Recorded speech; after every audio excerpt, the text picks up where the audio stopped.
De retour dans l'Africa Newsroom pour la deuxième partie. Nous sommes toujours en compagnie de Didier Ouedraogo, coordinateur du collectif contre la confiscation de la démocratie au Burkina Faso, de Moussa Ouedraogo, chargé des stratégies électorales du MPP en France, le mouvement du peuple pour le progrès, et de notre éditorialiste Alfred Chango. Tout de suite, le dossier du jour.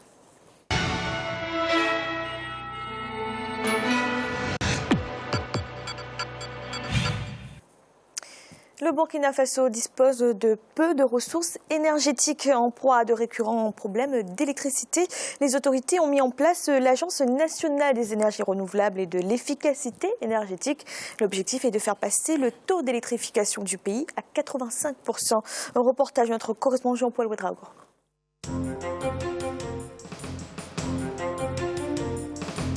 Au Burkina Faso, la question énergétique est une préoccupation de premier plan.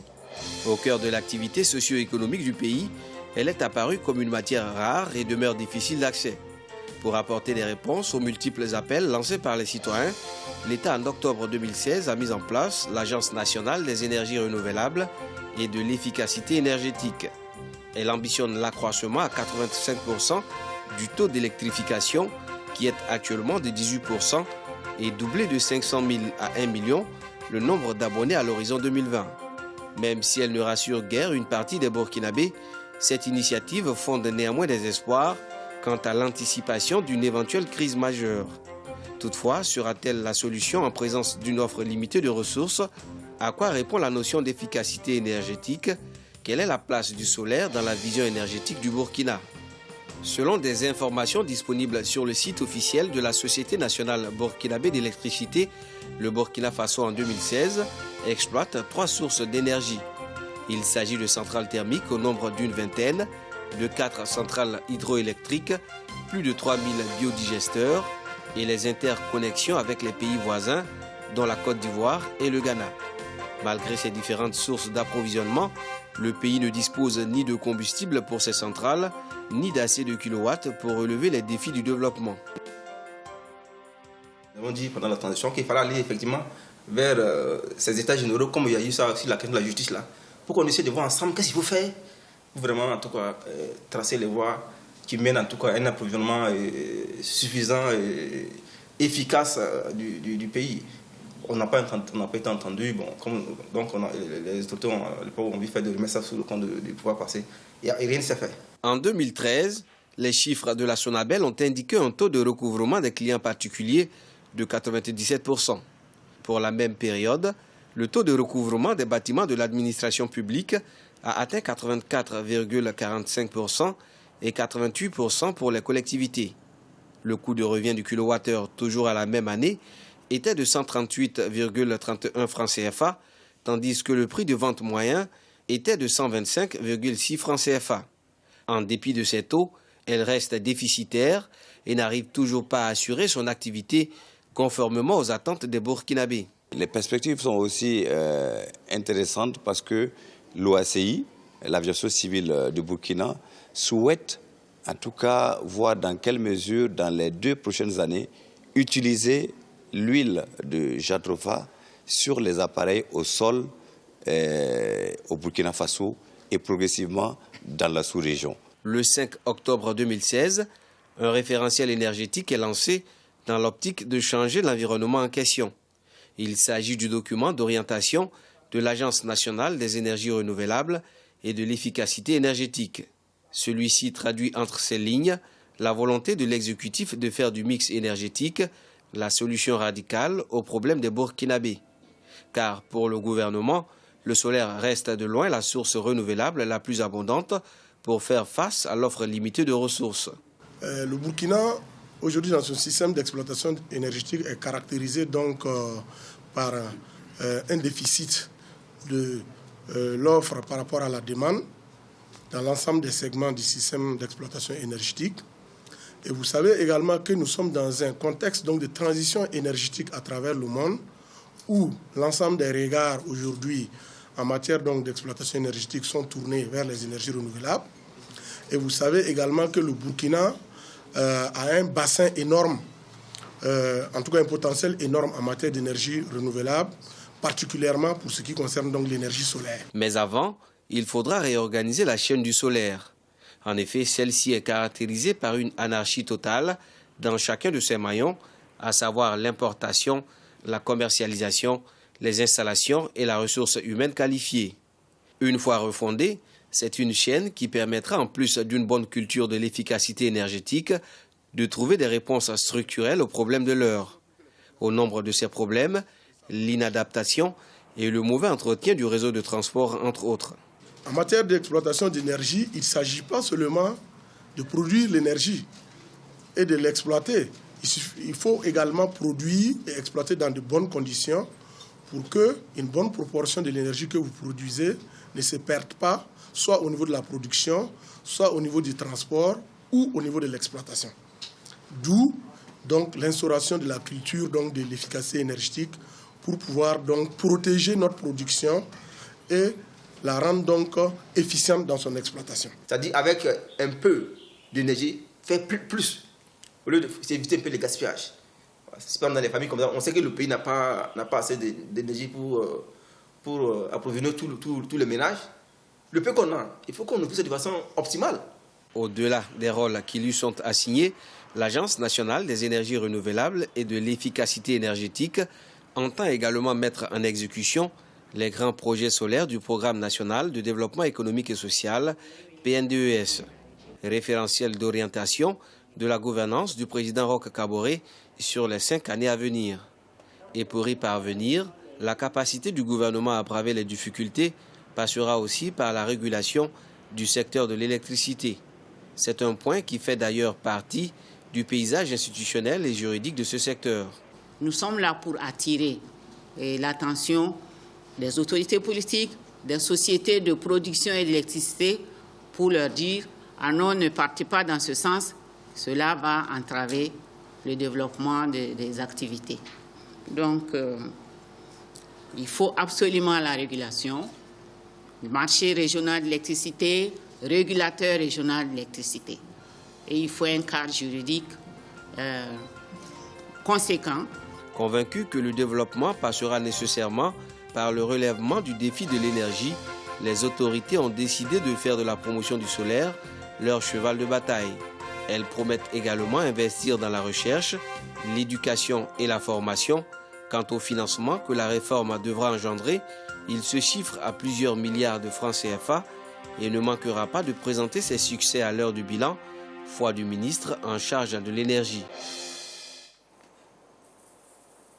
Moussa Ouedraogo, quelles sont les solutions qui s'offrent aujourd'hui au Burkina Faso pour sortir de ce déficit énergétique? Alors, le déficit énergétique au Burkina fait partie en fait dans le programme du président du président Roch Marc Christian Kaboré a occupé une place de choix dans sa campagne. Et donc, dans cette ligne qu'a été créée effectivement l'Agence nationale de l'énergie renouvelable et de l'efficacité énergétique. Ouais. Et un des vrais axes majeurs de cela est la promotion des énergies renouvelables. Donc actuellement, nous avons... C'est le pilier de ce programme? Oui, c'est l'un des piliers. C'est l'un des piliers. À ce jour, nous avons des centrales solaires qui ont déjà été mises en place, notamment celui de Zaktouli, qui va nous fournir, je crois, 33 mégawatts. Celui de Zina, je pense, qui va nous fournir 20 mégawatts. Celui de Zina a une particularité, qui est le partenariat mis en place, partenariat privé-public. Donc, c'est vraiment, à ce jour-là, 33 plus 20, ça nous fera 53 mégawatts que nous allons avoir. L'état des lieux aussi qu'il faudrait éventuellement faire. Aujourd'hui, la capacité énergétique du Burkina Faso est de 177 mégawatts. Et la consommation moyenne est de 220 à 240 mégawatts. Donc la plupart, le restant, reste en fait l'énergie que nous avons au niveau de l'importation.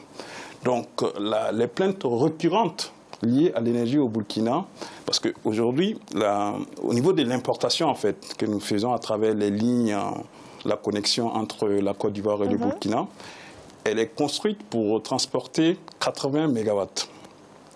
Et aujourd'hui, quand nous dépassons les 50 mégawatts, nous avons une certaine dérégulation qui crée souvent des pannes, d'où certains délestages en fait et autres. Une des solutions est la sensibilisation à la population, de passer en fait, de changer, de transiter effectivement le mode de consommation, passer vers les énergies solaires. C'est une sensibilisation à faire. Donc, à ce jour-là, le ministère de l'Énergie fait effectivement le travail adéquat pour cela. Didier Ouédraogo, le mix énergétique est un peu présenté comme la solution idéale. Est-ce que vous êtes d'accord? Alors, moi, j'ai quelques réserves sur le mix énergétique parce que dans le fond, et pendant que en Europe et ailleurs, hein, on commence à sortir de ce mix, on se bat.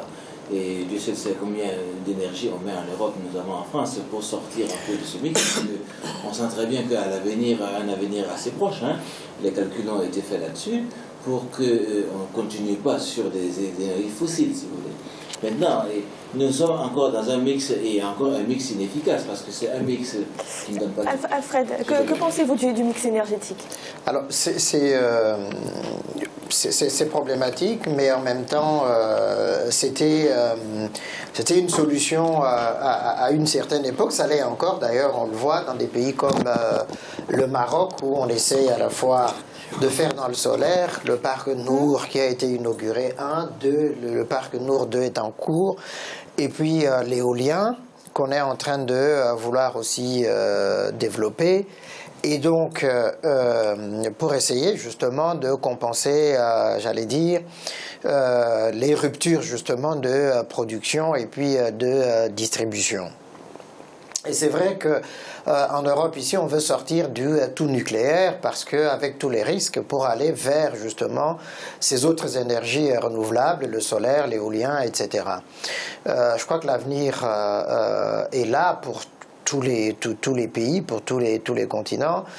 Et je crois que pour le Burkina Faso, naturellement, il y a évidemment le problème de l'intégration énergétique régionale.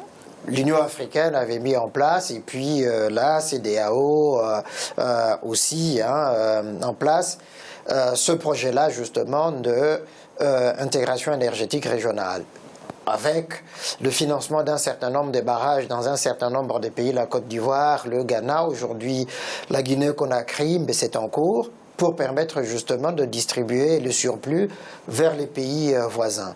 Et puis il y a la production interne. Et cette production interne, puisque le Burkina est un pays enclavé et donc a besoin de produire le solaire.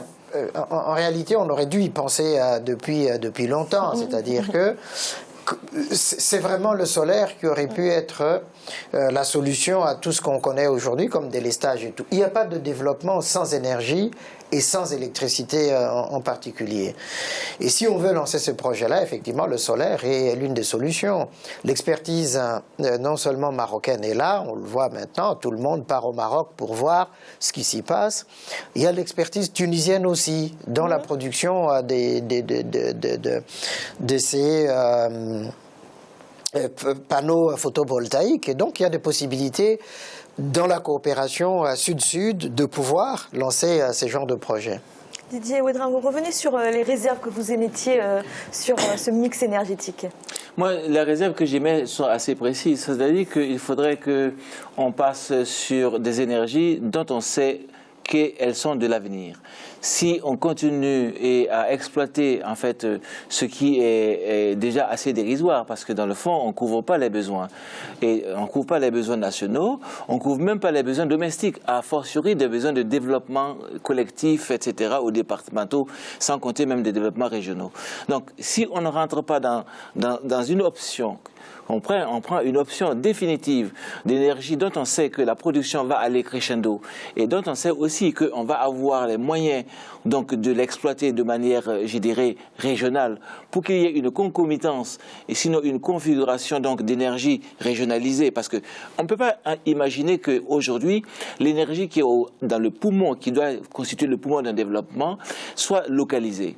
C'est-à-dire qu'on voit effectivement en Tunisie, au Maroc, etc., et au Sénégal dernièrement, on voit effectivement des grandes réalisations. Il faut bien sûr partir donc de ces options je dirais, de pays, mais en même temps, il faut que tout cela corresponde à quelque chose non régional. On ne peut pas imaginer un développement de l'Afrique aujourd'hui si chacun doit produire son énergie. Ce n'est pas possible, parce que dans le fond, quand on regarde un peu en Europe, il y a très longtemps que l'énergie a été régionalisée et internationalisée, même on pourrait dire. Nous consommons énormément en France beaucoup d'énergie venant de l'Allemagne, etc. Et donc, il est hors de question que nous pensions que ce que nous allons produire au Burkina, nous puissions donc le contenir dans un programme qui s'appelle PNDS et qu'au bout de 5 ans, nous pourrions être autonomes dans notre énergie. Ce n'est pas possible. Moussa Ouedraogo, sur cette régionalisation de l'énergie. Alors, pour ce que vient de dire M. Didier Ouedraogo, la régionalisation est déjà plus ou moins effective aujourd'hui au niveau de l'énergie. Parce que le contrat qui nous lie aujourd'hui, le Burkina avec la Côte d'Ivoire existe. Elle ne date pas d'hier ou d'avant-hier. Elle existait déjà. Donc déjà, il y a cette collaboration énergétique-là au niveau de l'Afrique de l'Ouest. Pour l'instant, c'est avec la Côte d'Ivoire et à celui du Ghana aussi que nous sommes en train de mettre en place. Maintenant, le problème de l'énergie n'est pas, en fait, la production de l'énergie. Il faut faut regarder l'offre et la demande. Aujourd'hui, nous pouvons dire, par exemple, nous avons besoin de 400 mégawatts.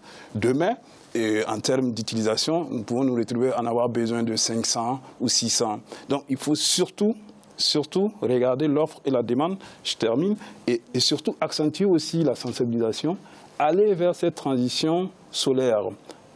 Et l'ANR, aujourd'hui, est dans ce sens-là. Pour revenir maintenant sur le PNDS dont vous venez de parler tout à l'heure, effectivement, elle aura lieu le 7-8 à Paris, ici, une table ronde, dont le ministre Alpha Oumar Dissa sera présent. C'est l'occasion, je dis bien, c'est l'occasion, effectivement, aux partenaires privés de venir s'enquérir des réalités de cette potentialité-là au Burkina.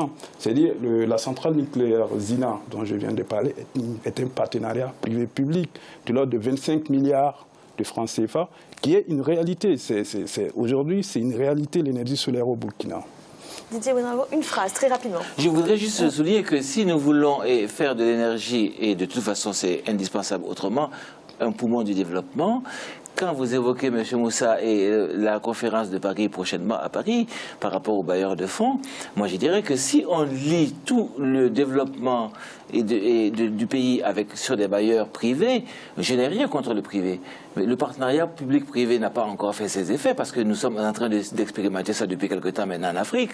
Mais enfin, ce n'est pas encore gagné. Ce que je vais dire simplement, c'est qu'il faut aussi que le pays se dote de ses propres moyens de développement, en tout cas, que le débat par rapport aux bailleurs commence peut-être d'abord en région africaine avant de se repasser à Paris. À ce niveau, juste sur ce point, à ce niveau, oui, localement, il y a des fonds qui ont déjà été levés et nous sommes à 64% de financement du programme PNDS dont vous parlez. Donc, nous ne comptons pas uniquement sur et tout de suite, un rappel des titres qui ont été développés en début de cette émission. Les Gambiens ont voté ce jeudi 1er décembre pour la présidentielle. Ils devaient désigner leur nouveau chef de l'État. Parmi eux, 3 candidats.